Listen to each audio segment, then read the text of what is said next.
नमस्कार, मैं हूं आशीष चित्रांशी और आप देख रहे हैं the news launcher. Hot topic with Hemant Dutt. ले आइए, स्क्रीन पर लाइए हेमंत जी को। स्वागत है हेमंत भाई। गौतम अडानी विद भतीजा, उसके बाद अजित डोभाल, फिर राजनाथ सिंह, फिर एस जयशंकर, अब मोदी। चीन जाने के लिए कतार लगी है, लाइन लगी है। मतलब ये लाइन, जितने नाम हम गिन दिए, अगर इनको सीधा सीधा लाइन में खड़ा कर दो तो दिल्ली से बीजिंग पहुंच जाए, ऐसी लाइन लगा दी है। आखिर चीन में ऐसा क्या रखा है कि ये सब चीन जाने को बेताब है? उस चीन में जाने को बेताब है जो भारत का दुश्मन नंबर 1 है। और बड़ी बात यह है कि दुश्मन नंबर 1 कोई हम नहीं डिक्लेयर कर रहे, न हेमंत अत्री कर रहे हैं डिक्लेयर। ये हमारी सेना ने बोला है, हमारे डिप्टी आर्मी चीफ ने बोला। जो बोला वो नंबर 1 नंबर तो नंबरिंग नहीं करते सेना के अफसर। ये हमें आपको समझना होगा कि वो कह रहे हैं कि सामने चेहरा पाकिस्तान का था, पीछे युद्ध चीन लड़ रहा था। जो अभी हमसे 2 महीना पहले युद्ध लड़ा है सेना के मुताबिक, वहां पे आप लोग लंगर खाने के लिए लाइन में लगे हुए हो। ले दो ना पत्तल, रायता दे दो, हलवा दे दो। अब मोदी भी, इतने सब गए, अब मोदी भी उस लाइन में खड़े हैं। आज तथ्यों पर हम सिर्फ बात करेंगे, सिर्फ तथ्यों पे। हो सकता है आपको नीरस लगे तो हम क्षमा मांग लेते हैं पहले। आप हमारे दर्शक हैं, हमें क्षमा मांगने में कोई संकोच। हो सकता है नीरस लगे, क्योंकि तथ्यों बात होगी। 100 अरब जिस चीन को हम हर साल दे रहे हैं, हर साल 100 अरब, इतना बड़ा अमाउंट होता है। इस दुनिया 85% देश $100 साल भर में उनका वो नहीं होता है हिसाब किताब, वही खाता। हर साल हम $100 अरब जिस चीन को देते हैं, क्या उस चीन को हम अपना पूरा देश ही सौंप देंगे कि लीजिए साहब आप ही चला लीजिए, बेच लीजिए, खा लीजिए, ईस्ट इंडिया कंपनी टाइप बना लीजिए? सीधा मैं एक खबर दिखाता हूं। मोदी जी लाइन में जो खड़े हैं और हेमंत भाई के पास चलेंगे एक बाइट सुना करके। लाइए खबर लाइए। मैं सिर्फ हेडलाइन बता रहा हूं, बाकी डिटेल सब बताएंगे Hemant ji. Modi likely to visit Japan and China in August September. हटा दीजिए सब, हटा दीजिए साहब, एक बार हटा दीजिए। बाकी डिटेल बताएंगे जब हेमंत जी, तब चलाइए। बस राहुल आर सिंह जो हमारे उप सेना प्रमुख हैं, डिप्टी आर्मी चीफ, उनकी बाइट चला दीजिए। बस इतना कर दीजिए, फिर हेमंत जी के पास जाए। Pakistan was the front face. We had China providing all possible support. And it's no surprise because if you were to look at statistics, in the last 5 years, 81% of the military hardware that Pakistan is getting is all Chinese, 81% of that. Pakistan सिर्फ face था, लड़ाई कौन लड़ रहा था? China. Hardware 5 साल में जितना पाकिस्तान का सैन्य संसाधन है, 81% किसका? चाइना का। अब हम क्या जा रहे हैं चाइना से लेने?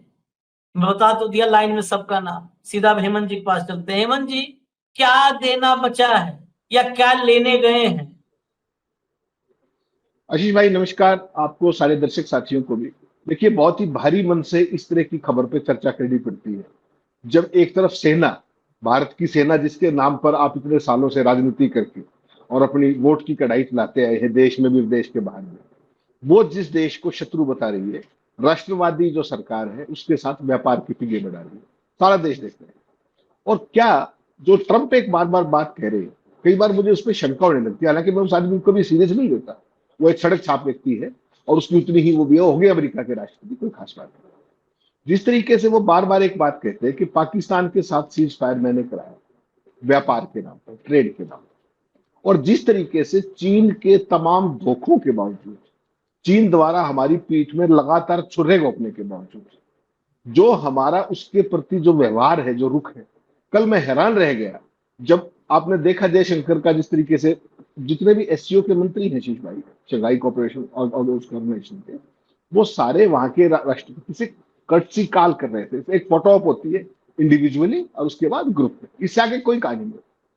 और वो महोदय क्या ट्वीट कर रहे थे कि met Xi Jinping president of फलाना, और उनको मैंने भारत और चीन के रिश्तों की प्रगति के बारे में बताया। आप बताओगे उनको प्रगति के बारे में? मतलब चीन के राष्ट्रपति को नहीं पता, जयशंकर को बताना पड़ेगा। अभी आपको पता लगेगा अगले महीने जो आ रहे हैं ना, अपने क्या नाम है, वानवी जो आ रहे हैं, जो चाइना के विदेश मंत्री हैं, वो भारत के प्रधानमंत्री को बताते मिलेंगे आपको कि भारत और उनके बीच में प्रगति क्या हो रही है। यहाँ तो आपने इस उसको ला करके खड़ा कर दिया विदेश में। मेरी आशीष भाई आज आपसे रिक्वेस्ट यही थी कि आज थोड़ी सी ना गंभीर चर्चा जो इस मसले पे चाहिए, वो एक ऐसा एक हम करके जाए, वो व्यूअर्स का अपना एक तकाजा है, वो जिस भी रूप में उसको लें, कि दूध का दूध और पानी का पानी चीन के मामले में किया जाना चाहिए वंस फॉर ऑल, कि एक पर्सपेक्टिव क्लियर हो दर्शकों का कि राष्ट्रवाद क्या है, व्यापार क्या है, अपॉर्चुनिज्म क्या है और कायरता क्या है। अगर आप इन चारों को जोड़ के देख लेंगे एक बार, तो पूरे का पूरा समग्र भारत चीन का पिछले 11 साल का आपको फलसफा समझ में आएगा। और ये जरूर हमारा नैतिक दायित्व है देश के प्रति एज ए जर्नलिस्ट, कि हम उसको ब्लैक एंड व्हाइट के अंदर बिल्कुल साफ साफ रखें कि ये राष्ट्रवाद क्या चीज है। बहुत जरूरी है। आप आज तक आपने, मैं एक शुरुआत करता हूं कि आपने आज तक प्रधानमंत्री जी, हमारे किसी विदेश मंत्री, किसी मंत्री के द्वारा चीन के बारे में एक शब्द जो उसके से हमारा खतरा है, उससे जो हमारी संप्रभुता को जो है उन्होंने गैलवन में किया, जो सारी तरह कोई एक शब्द सुना आपने आज तक किसी आरएसएस, किसी ने? उसके बाद भी राष्ट्रवादी। पाकिस्तान के साथ जो हमारा ऑपरेशन सिंदूर हुआ, जैसा आपने बहुत बेहतरीन कहा, उसके बाद सेना ने क्या कहा, और उसके बाद अडानी से लेकर के, डोवल से लेकर के, राजनाथ से लेकर, जयशंकर से लेकर, अब मोदी जी जा रहे हैं सितंबर के फर्स्ट वीक में, जब वो एससीओ का स्टेट हेड्स की मीटिंग। यही है मेरा सवाल आपसे, ये है कि अगर आप इतने राष्ट्रवादी, गैलवन कब हुआ था? जून 2020 में, तब से लेकर के और आज तक भारत का आपको पता है कि व्यापार कितना घाटा चला बढ़ गया वहां, केवल इस 5 साल में, 2020 से 2024 के बीच में। जब आप बात करेंगे उस समय भारत का जो व्यापार था 2020 में, जो आयात था हमारा, 20 की बात कर रहा हूं, उस समय 65.2 बिलियन डॉलर था, जून 2020। आज पता है कितना है? 101.7 बिलियन डॉलर, 4 साल में। क्यों? इसका सीधा सीधा मतलब है 155% आयात बढ़ गया, 155% गैलवन के बाद। आपको क्या करना था? चाइना को लालच दिखानी थी, चाइना को औकात दिखानी थी, चाइना को घर में घुस के सामने वो करना था, आमने सामने का प्रतिशोध करना था, सारी बातें करेंगे। ये आपका राष्ट्रवाद है कि गैलवान की घटना भारत के सैनिक शहीद हुए। आपने क्या क्या किया वो आगे बताऊंगा, मैं केवल पहले व्यापार की बात करते। आज के दौर में आशीष भाई, कोई भी देश किसी पे पहले वाला उपनिवेशवाद नहीं कि मैंने आके आपके यहाँ फिजिकली कब्जा कर लिया, नहीं। आज की तारीख में आर्थिक उपनिवेशवाद है। भारत का आपने बिल्कुल सही कहा, $100 अरब का घाटा हो चुका है। थोड़ा सा बिल्कुल स्पेसिफिक जाएंगे, चाइना से 2004 से 2014 के बीच में भारत का जो आयात था 2004 से 14, डॉक्टर मनमोहन सिंह, मैं जान के कह रहा हूं, 7 बिलियन था, वो 31 बिलियन पहुंचा 10 साल में। 2014 से 2024 जब से राष्ट्रवादी सरकार आई, 31 बिलियन से कहां पहुंच गया? 101 बिलियन डॉलर, यानी कि 325.8% का इंक्रीज आया था। क्लियर? उसके बाद आप निर्यात की बात करें, 2004 से 2014 के बीच में भारत में कोई मेक इन इंडिया का डंका नहीं था, कुछ नहीं था। 4 से 14 के बीच में, 2004 में हमारा जो निर्यात था चाइना को, वो 5.6 बिलियन डॉलर था, और 2014 में जब डॉक्टर मनमोहन सिंह गए तो 17 बिलियन डॉलर, यानी कि 303% का इंक्रीज। ठीक? मोदी जी की मेक इन इंडिया सरकार, स्टैंड अप इंडिया, जो भी सारे इंडिया जितने भी, 2014 से 2024 के बीच में 17 बिलियन पे मनमोहन सिंह छोड़ के गए थे। आज जो आपका निर्यात है वो 14.25 बिलियन डॉलर, 11 साल बाद 17 से घट के 14.25, यानी कि 83.82% का नेगेटिव निर्यात घटा हमारा। और उसके बाद सब कुछ चाइना के फेवर में, $100 अरब जैसा आपने कहा। उसके बाद वो हमें क्या बेचेंगे ये वो तय करेंगे, हम तय नहीं कर सकते। उन्होंने रेयर अर्थ मटेरियल रोक दिया, रोका क्यों? उसके बाद उन्होंने स्पेशलाइज्ड जो आपके फर्टिलाइजर थे वो रोक दिए, रोके क्यों? और अब हैवी मशीनरी जो थी, जो ड्रिल्स के लिए जो क्रेन्स और ये सारी थी, वो रोक। और आप क्या कर रहे हैं? आप लाइन लगाए खड़े वहां, किस लिए गए? केवल ये बता दीजिए कि किस लिए गए। जब सेना के डिप्टी चीफ ने एक बात कह दी कि पाकिस्तान के पीछे चीन खड़ा हुआ, और आप उनके पीछे कैसे जा रहे हैं? पाकिस्तान के बारे में सेना ये कह रही है और आपका भारत सरकार ये कर रही है, आपकी राष्ट्रपति सरकार है। अब कुछ स्पेसिफिक मुद्दों पे मैं आना चाहूंगा, अगर आप इजाजत दें। आपने बिल्कुल। देखा पूर्वी लद्दाख में चीन ने जमीन हड़पी, हमारी द्विपक्षीय समझौतों का उल्लंघन किया। 2020 में अप्रैल में शुरू हो गया था, जून में तो उसकी परिणति हुई, जो भी वो गैलवान में हुआ। उसके बावजूद हमने कभी आज तक 2024 से लेकर के और आज तक कभी भी हमने इस सब को लेकर के चीन की निंदा की? कभी भी चीन की कभी भर्त्सना की? जो गैलवान में हुआ उसके बावजूद प्रधानमंत्री जी ने क्या कहा कि ना कोई आया ना कोई घुसा, हुआ भी। उसके बावजूद भी 30 से ज्यादा दौर की सैनिक कमांडरों के बीच में बातचीत हुई या नहीं? दोनों। अगर कोई आया ही नहीं था, अगर कोई घुसा ही नहीं था, तो फिर स्टेटस को एंटेक किसकी बात कर रहे थे आप? नहीं, सब कुछ गोलमोल सा सारी की सारी। उसके बाद जो जयशंकर की डिप्लोमेसी है वो आत्मघाती है। और आज आपको मैं पहली बार बताने जा रहा हूं कैसे नए नए शब्द गढ़ते हैं हकीकत को बयान करने की बजाय। जो ये आपका पोमेरियन मीडिया आपने जो बहुत अच्छा शब्द दिया है, उसकी मदद से नए नए शब्द गढ़ते हैं। क्या शब्द गढ़ा? यथास्थिति में एक तरफा बदलाव, यानी कि स्टेटस को यूनिलैटरली चेंज। ये नहीं कह रहे कि वो हमारे आके घुस गए, क्या कह रहे? यथास्थिति में एक तरफा बदलाव। ये नई डिक्शनरी लेके आए देश में, जो मोदी को सूट करती है। कैसे कहें कि वो घुस गए? कह दिया कि वो कोई आया नहीं, कोई घुसा नहीं, और यहां कह रहे हैं यूनिलैटरली चेंज कर दिया उसको। फिर क्या कहते हैं नया पॉइंट? घर्षण बिंदु, फ्रिक्शन पॉइंट, यानी कि मैं अपने एरिया के अंदर गश्त नहीं कर सकता, मेरा वहां पे जाना वर्जित है। और ये क्या कह रहे हैं उसको? वो नहीं कहेंगे कि वहां नहीं जा सकता। घर्षण बिंदु, फ्रिक्शन पॉइंट हो गए। कितने फ्रिक्शन पॉइंट हो गए? कैसे हो गए फ्रिक्शन पॉइंट? सेना तो खड़ी है वहां पे, सेना ने तो मना नहीं किया। फ्रिक्शन पॉइंट कहां से आए? किसने क्रिएट होने दिए? डिप्लोमेसी का जिम्मेवार कौन? छोड़ दीजिए इसको। फिर कहते हैं शांति और सौहार्द की पूर्ण बहाली। ये 3 शब्द, न्यू नॉर्मलाइजेशन जिसको कहते हैं। और वहां जाके बात क्या करते हैं? व्यापार की। कल जो पता लगा सूत्रों के मुताबिक, कल शी जिनपिंग ने कह दिया है कि तुम्हारा बाकी काम बाद में देखेंगे, पहले तुम हमारे जो ऐप बंद कर रखे हैं उसको ऑन करो। अब ये देखना बड़ा इंटरेस्टिंग होगा कि वो जो डिजिटल स्ट्राइक किया था इतना जबरदस्त मोदी जी ने, कि पूरा चीन एकदम आपको पता है घुटनों पे आ गया था जैसे डिजिटल स्ट्राइक किया था, इतने ऐप बैन कर दिए थे, डॉगी मीडिया बता रहा था। तो अब सवाल ये भी होगा कि क्या व्यापार की उसमें आप हालत आपकी ये हो जाएगी कि आप वो बैन भी जो उस पर लगाया था ऐप के ऊपर वो भी हटा लेंगे?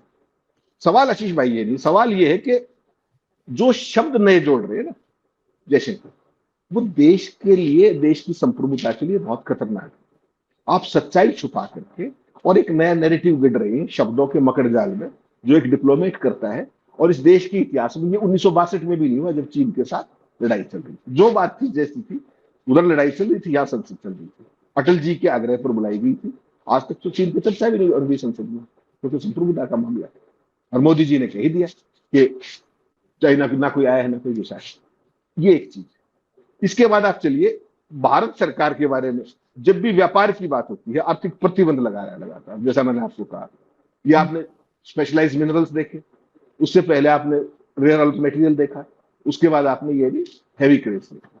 और टेस्ला को आपने क्या रिलैक्सेशन दिए थे ट्रंप के पेरेंट्स एलन मस्क, कि वो एक स्टेज तक एक लिमिटेड नंबर की गाड़ियां बाहर से लाएगा, फिर इंडिया में बनाएगा। तो उस भाई ने यहां बनाने से मना कर दिया आउटराइटली। ठीक। चाइना की जो टेस्ला है उसको भारत में कल उसका शोरूम खुल गया, या आज खुल गया। 30 लाख रुपए की गाड़ी है, चाइना में बनी हुई है, बेस प्राइस 30 लाख और उस पर टैक्स जो है वो 31 लाख। ये आत्मनिर्भर भारत है। ठीक। ये इनकी सारी की सारी नीति है। जब टेस्ला ने ये कह दिया कि हमारे भारत के अंदर निर्माण में हमारा कोई इंटरेस्ट नहीं है, हम अपने बाहर से ही ला करके बेचेंगे, तो आप किस बात की रिलैक्सेशन दे रहे हो? क्यों दे रहे हो? किसके दबाव में दे रहे हो? तो कहीं ना कहीं एलन मस्क को ओबलाइज, चीन को ओबलाइज, मूल रूप में क्या है? केवल व्यापार। फिर संप्रभुता कहां है? राष्ट्रीय हित कहां है? देश का राष्ट्रवाद कहां है आपका? केवल सवाल मेरा है। उसके बावजूद भारत का जो मीडिया है उसको जिस तरीके से इस नए नैरेटिव में फिट कर रहे हैं, हर चीज में भारतीय मीडिया संस्थान अनजाने में नहीं जानबूझकर, मैंने वो क्लिप भेजी एक छोटी सी, दिखाइएगा दर्शकों को, हाँ। ये बेसिकली क्या है कि अनजाने में ही चीन को प्रमुख भारतीय सीमावर्ती क्षेत्रों में उसके गुप्त घुसपैठ को छिपाने में मदद कर रहे हैं। इसके बाद गलवान घाटी में हुई झड़पों को द्विपक्षीय संबंधों में गिरावट की शुरुआत बता रहे हैं। जबकि सच क्या है शीश भाई? सच ये है कि जून 2020 की गलवान झड़पें अप्रैल 2020 से शुरू हुए चीन के गुप्त अतिक्रमणों का परिणाम थी। आपको पता है इस बात का? 2000 अप्रैल में शुरू हो गई थी, जिसके कारण 1 मई 2020 से लंबे समय तक सैन्य गतिरोध और टकरावों की एक पूरी सीरीज शुरू हुई थी, अगर आपको याद हो। उसके बावजूद गलवान झड़पों को निर्णायक क्षण के रूप में चित्रित करना न केवल घटनाओं को बल्कि उनकी प्रकृति को वितरित करता है और सीधे सीधे बीजिंग का जो नैरेटिव है उसको कहीं ना कहीं स्ट्रेंथन करता है। आप मानेंगे इस बात? आज जब आप बात करते हैं कि चीन के साथ तनाव करने की बात, लगातार रोज भाषणबाजी होती, चीन के साथ तनाव कम, चीन के साथ तनाव कम, उसकी बात करते हैं। आज भी बॉर्डर पर 1,10,000 से 1,15,000 के बीच में चीनी सैनिक एक्टिव पोजीशंस के अंदर बैठे हैं भारी हथियारों के साथ। और आप क्या कर रहे हैं? आप व्यापार। आप क्यों नहीं बात करते? आपको याद होगा 1988 में राजीव गांधी गए थे, याद होगा ना आपको? और राजीव गांधी ने जो वहां के जो तब के राष्ट्रपति थे उनसे किस तरीके का हैंडशेक किया था? डेंग शोपिन थे, आपको याद होगा, 1988। और एक ही लाइन थी, वो लाइन सबसे महत्वपूर्ण थी। उसमें था कि जो हमारी सुरक्षा है वो दैट शुड बी इंडिफेंसिबल, और सबसे ज्यादा जरूरी हमारे लिए वो चीज है। और तब से लेकर के 2020 तक चीन के साथ कोई झड़प हुई है तो बताओ आप। और 2014 से आप क्या कर रहे हैं? आप सबसे पहले कहां गए थे? वुहान के अंदर आप गए, 2018 में गए थे ना मोदी जी, शिखर वार्ता की थी शी जिनपिंग से। 2019 में महाबलीपुरम में गए थे। आपने क्या अचीव किया? झूला भी झुला दिया साबरमती के तट पर। आपने अचीव क्या किया? जो आपका सो कॉल्ड राष्ट्रवाद है उसमें क्या अचीव करके मैं जोड़ा, एक्सेप्ट भारत का व्यापार घाटा बढ़ाना। इसके अलावा कोई काम किया हो तो वो बताइए। और आज की तारीख में आपकी हालत ये है, आप मेक इन इंडिया कहते रहिए, आप आत्मनिर्भर भारत कहते रहिए, आपको जो मर्जी है कहते रहिए, ठीक है आपका नहीं। मैं केवल आशीष भाई ये कह रहा हूं कि जो देश भारत और पाकिस्तान के युद्ध में बकौल डिप्टी चीफ इस युद्ध को एक लेबोरेटरी के तौर पर प्रयोग करे, लेबोरेटरी के तौर पर अपने हथियार टेस्ट करने, और आप वहां हाथ बांधे लाइन में खड़े हुए, क्या मजबूरी है? वो मजबूरी बता। सुब्रमण्यम स्वामी कुछ कहते होंगे, उनका अपना व्यक्तिगत होगा। मैं केवल मेरिट पे ये सवाल पूछ रहा हूं मोदी जी से और राष्ट्रवादी सरकार से कि ऐसी क्या मजबूरी है कि आप चाइना को ये भी नहीं कह पाते कि आप हमारे यहाँ आए हैं, आप वापस जाइए, और स्थिति बात आप स्वीकारते ही नहीं। जब तक आशीष भाई आप ये स्वीकार नहीं करेंगे कि चाइना ने बदतमीजी की है तो आप उसको कुछ बोल सकते हैं? कल आपने जयशंकर साहब का पूरा व्याख्यान देखा, आपने उसके बहस भी। मैं फिर वही बात याद दिला रहा हूं, आप क्या बोल के आए थे सरकार कि हम चीन को लाला के दिखाएंगे, यही कहते ना। भारत में राजनाथ, अजीत डोवल, प्रधानमंत्री या बीजेपी का कोई नेता, नड्डा वड्डा जितने भी, किसी का कोई भाषण आपने बिना पाकिस्तान के जिक्र के पूरा होते देखा है? कल एससीओ के अंदर फिर बातचीत की, सारी बात खूब दहाड़े जयशंकर, खूब बोले आतंकवाद फला सीमा पर, पाकिस्तान का नाम लिया क्या? क्यों नहीं लिया? पाकिस्तान था ना वहां पे, एससीओ में पाकिस्तान है, आप बोलते कल नहीं बोला। और भारत में क्या है? गोली का बदला गोला। इस राष्ट्रवाद को आशीष भाई, मेरी केवल आपसे कोशिश ये थी आज चर्चा करने की कि लोगों को ये राष्ट्रवाद बता दो कि ये राष्ट्रवाद है क्या।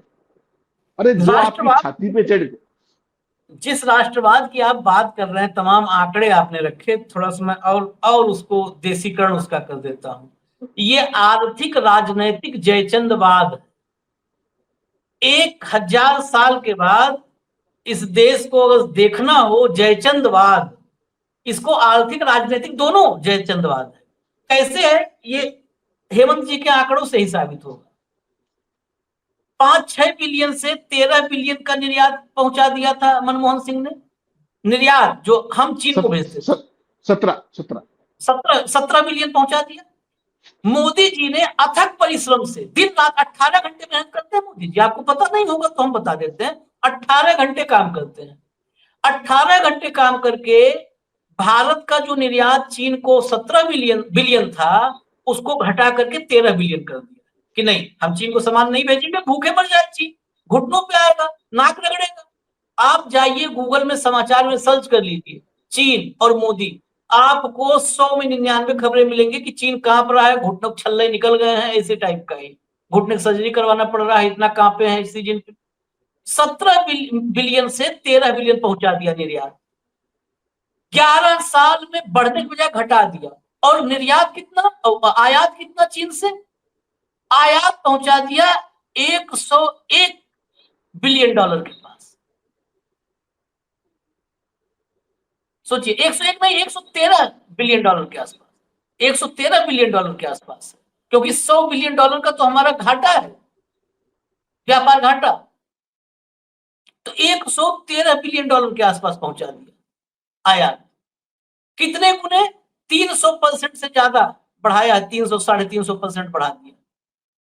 उसके बाद क्या ज्ञान है, अभी एक बात कही हेमंत जी ने, मैं इसलिए उसका कहा देशीकरण कर दूं।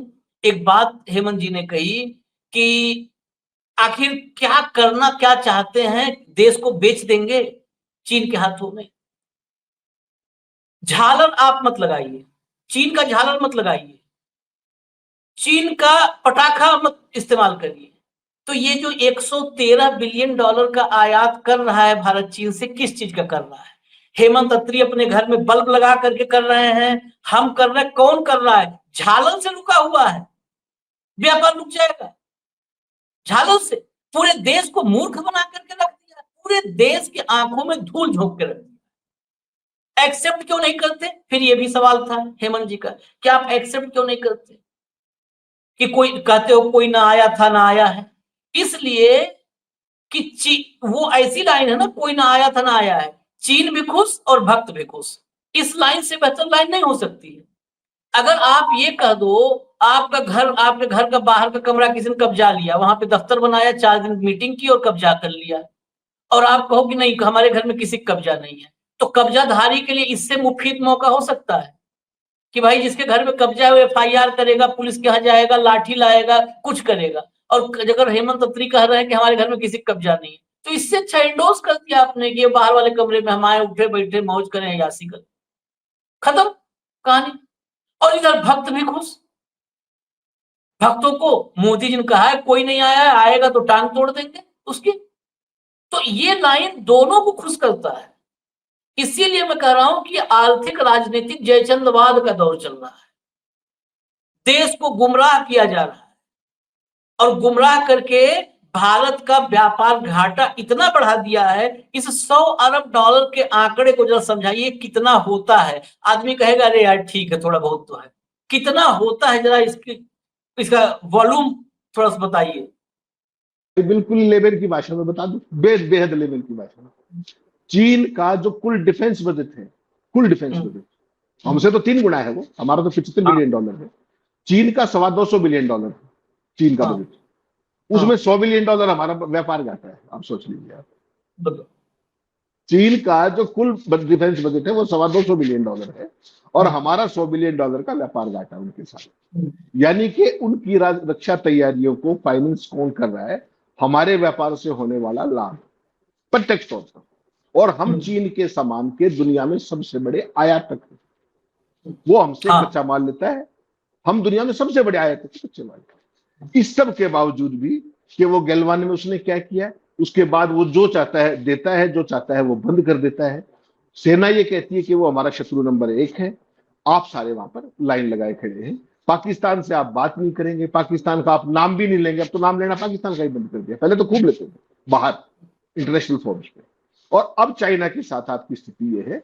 और मुझे तो एक और खतरा, जो ट्रंप की किसी बात को मैं और आप कभी सीरियसली लेते नहीं, क्योंकि वो सीरियस लायक आदमी भी, लेकिन जिस तरीके से उसने ट्रेड का नाम लेकर के 22 बार, कल 22वीं बार बोला उसने, जो कल आप बात कर रहे थे, 22वीं बार बोला कि मैंने ट्रेड के नाम पर युद्ध विराम करा। कई बार आपको शंका नहीं होती कि यार उस तरह का फजूल आदमी भी कभी सच बोल देता हो क्या पता, नेवर नो। और जो चीन के साथ प्रॉक्सिमिटी बढ़ाने की कोशिश कर रहे हैं, आप जानते नहीं इन गुजरातियों को, ये भी हो सकता है कि जो अमेरिका के साथ ट्रेड डील में आप फंसे हुए आपस की ट्रेड डील में, कि वो फाइनल नहीं हो पा रही है, तमाम उसमें कारण है, कभी आज जैसे इंडोनेशिया खेल कर दिया उसने, तो कहीं ऐसा तो नहीं कि चाइना के करीब जाकर अमेरिका पर दबाव बना रहे होंगे, इसका कुछ नहीं भरोसा है, क्योंकि अगले तो कहते हैं कि हमारे तो खून में व्यापार। तो ये बैलेंसिंग के बड़े एक्सपर्ट हैं कि थोड़ा सा ट्रंप पे प्रेशर डालने के लिए चीन के करीब हो जाए, लेकिन ट्रंप का तो आपको पता है किस तरह का चीज है, वो अपनी तो बुद्धि है नहीं और दूसरे की वो सुनता नहीं। जिस तरीके से आप ये कभी इधर कभी उधर, जो फ्लिप फ्लॉप जिसको आप बोलते हो, भाई आप चाइना के साथ 1958 से लेके 59 की जो क्लेम लाइन थी उस तक वापस आ गया, भागे सारे के सारे। हमारे यहाँ 50 गांव बसा दिए उन्होंने, और आप हाई बार बढ़ने को तैयार नहीं। आप व्यापार बढ़ाए जा रहे हो, आप हाई नहीं बढ़ते किसी बात। फ्रिक्शन पॉइंट क्या होता है? आप कहिए कि वो लोग आ गए हैं हमारे एरिया के अंदर। जो आपने जितने भी एरियाज बनाए कि नो मैंस जोन, वो सारे हमारे एरिया में बने। सब कर सब लीजिए, कर लीजिए, क्या करेंगे? और राष्ट्रवादी आप, सेना सरे आम बता रही है कि हमारा दुश्मन नंबर 1 देश है। आप तो राष्ट्रवाद की चाशनी पे तो सत्ता में आए हो भाई। वो ये कह रही है सेना कि हमारे साथ चाइना ने ये किया, और आप चाइना के साथ व्यापार कर रहे हैं। पाकिस्तान ने तो, पाकिस्तान तो घोषित आतंकवादी देश है, वो तो करता है जो कुछ करता है, उससे आप बात कभी नहीं करेंगे। क्यों? क्योंकि एक खास कारण से वहां से वोट मिलते हैं। हर एक रैली के अंदर आपको भाषण का मसाला मिलता है। चीन का नाम लेके बोलो ना एक बार, क्यों नहीं बोलते? सच्चाई बताइए देश को। और इसीलिए संसद के अंदर इस बार जो ये होने वाला है 21 तारीख से, आप देखिएगा सरकार को इस बार लेने की देनी पड़ेगी इस मामले में। चलिए देखते हैं, लेकिन बड़ी आश्चर्य की बात है देश की जनता नहीं समझ पा रही है ना सर। यही तो मजबूरी है प्रभु। ये जनता, मालिक तो ये हैं, ये समझे। इस देश का प्रधानमंत्री कहता है छोटी आंख वाले गणेश आते हैं मत खरीदना। चलो ठीक है, हम नहीं खरीदेंगे। तुम वहां क्या करने के लिए लाइन लगाओ, पूरा बता दो। तुम्हारा वो दोस्त अडानी, उसके बाद जेम्स बॉन्ड, उसके बाद निंदानाथ, उसके बाद जो है नए घोषित चाणक्य। अब तो कई जगह पे मैंने मीडिया में देखा कि अमित शाह की जगह जयशंकर को चाणक्य लिखना शुरू कर दिए हैं सर। शाह के लिए भी झटका है। सब जा रहे हैं, उसके बाद आप खुद ही अविनाशी जा रहे हैं। क्या करने जा रहे हैं? कुछ ऐसा हो तो बताइए, हम लोग भी चले देख आए। कोई पिरामिड हो, मम्मी हो, हम लोग भी चल के देखा है सब लोग। यहां छोटी आंख वाले गणेश नहीं नहीं नहीं। देश मतलब आपके हिसाब से कहो, ताली बजाओ ताली बजाओ, थाली बजाओ थाली बजाओ, योगा करो योगा करने लगो, छोटी आंख गणेश नहीं लाओ, झालर मत लगाओ, और देश चीन के हवाले कर दो, सौंप दो। $100 अरब, फिर कह रहा हूं, ये पूरे देश को गुमराह करके पूरा देश चीन के मुट्ठी में कर दिया है इन लोगों ने 11 साल में। तो कुल मिलाकर के हेमंत भाई ने जो आंकड़े आज बताए हैं ना, इन आंकड़ों को एक बार आप भी नोट डाउन करिएगा, सुन करके नोट डाउन कर लीजिएगा, और 3-4 बार देखिएगा कि 18 घंटे की मेहनत से आपको कहां लाया गया है, और क्या क्या छुपाया गया है, और क्या क्या झूठ बताया गया है।